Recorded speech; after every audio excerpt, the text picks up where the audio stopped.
안녕하세요. 10월 13일 월요일 매일 성경 말씀 산책. 오늘의 본문은 역대하 24장 17절에서부터 27절까지의 말씀입니다. 여호야다가 죽은 후에 유다 방백들이 와서 왕에게 절하매 왕이 그들의 말을 듣고 그의 조상들의 하나님 여호와의 전을 버리고 아세라 목상과 우상을 섬겼으므로 그 죄로 말미암아 진노가 유다와 예루살렘에 임한지라.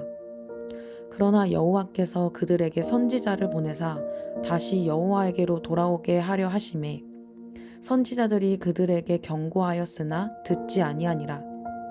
이에 하나님의 영이 제사장 여호야다의 아들 스가랴를 감동시키심에 그가 백성 앞에 높이 서서 그들에게 이르되 하나님이 이같이 말씀하시기를 너희가 어찌하여 여호와의 명령을 거역하여 스스로 형통하지 못하게 하느냐 하셨나니 너희가 여호와를 버렸으므로 여호와께서도 너희를 버리셨느니라 하나 무리가 함께 꾀하고 왕의 명령을 따라 그를 여호와의 전뜰 안에서 돌로 쳐 죽였더라.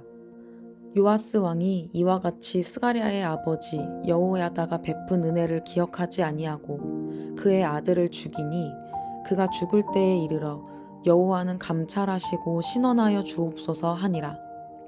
1주년 말에 아람 군대가 요아스를 치려고 올라와서 유다와 예루살렘에 이르러 백성 중에서 모든 방백들을 다 죽이고 노략한 물건을 다메섹 왕에게로 보내니라.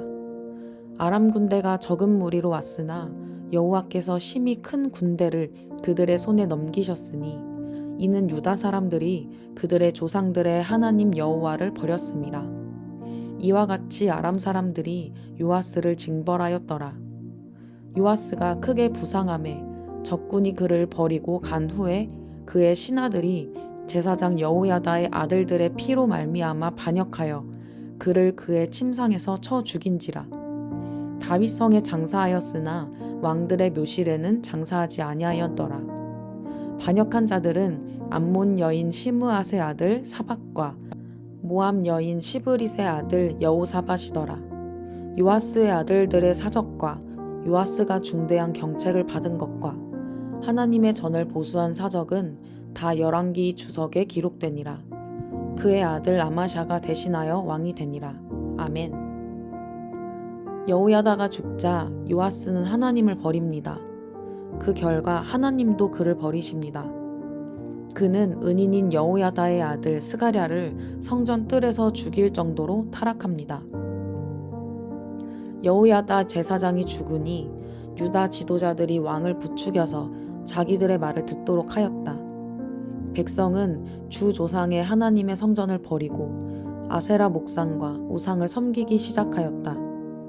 이러한 죄 때문에 유다와 예루살렘에 하나님의 진노가 내렸다.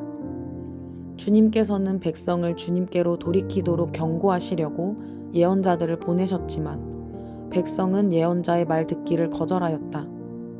여호야다 제사장의 아들 스가랴가 하나님의 영에 감동이 되어 백성 앞에 나서서 말하였다. 나 하나님이 말한다. 어찌하여 너희가 주님의 명을 거역하느냐.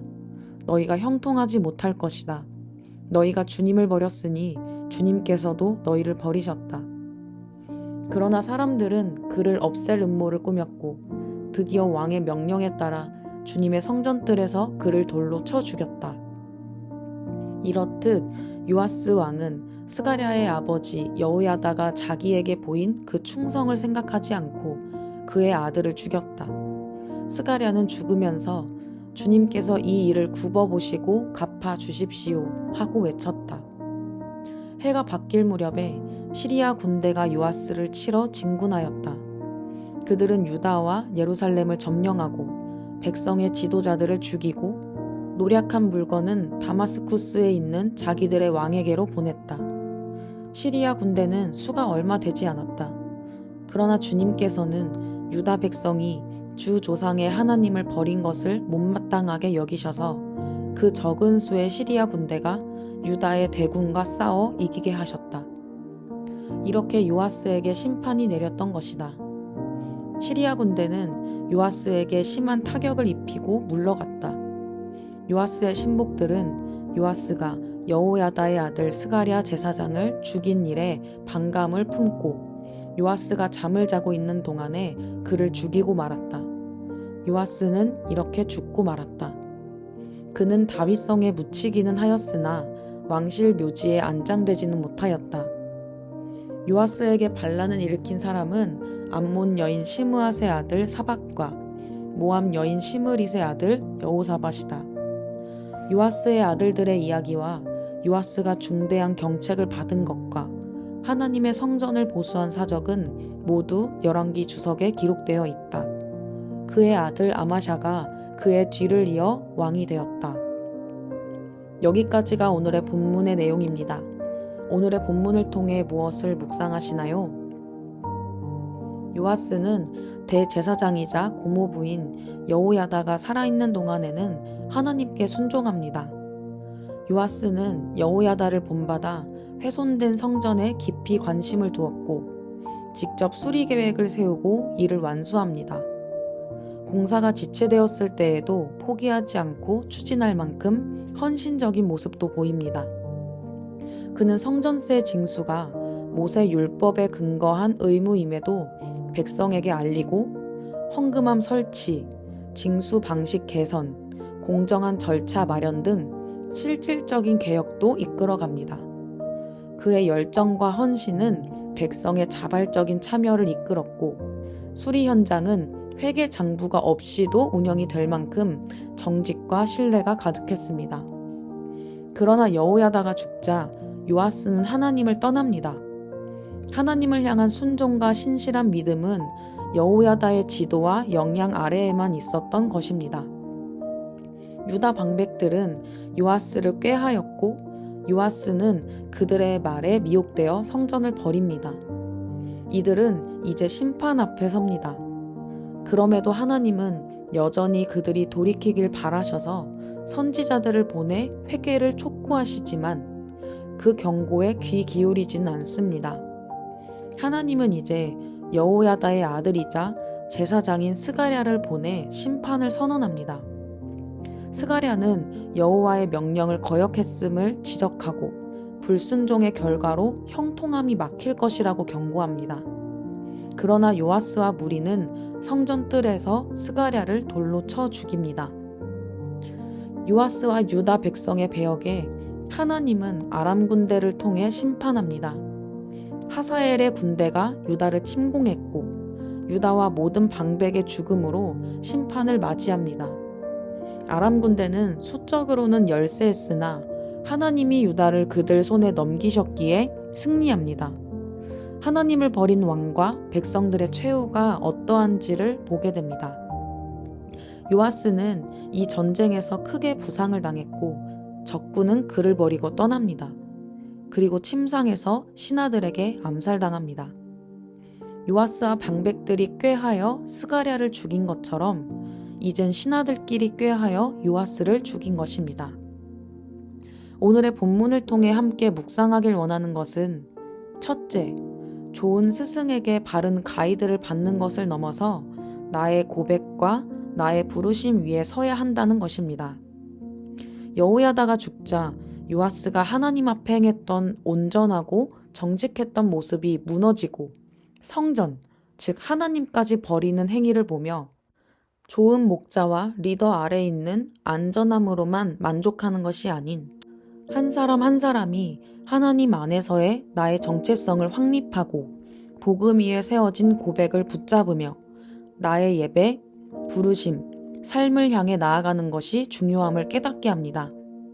더욱이 주일 예배 이후 일상의 예배, 묵상, 통독, 기도를 붙잡는 것이 한 사람을 견고하게 하고 정직과 진실로 부르심을 향해 끝까지 나아가게 하는 능력이 됨을 신뢰하며 우리의 일상에서의 예배가 회복되길 소망합니다.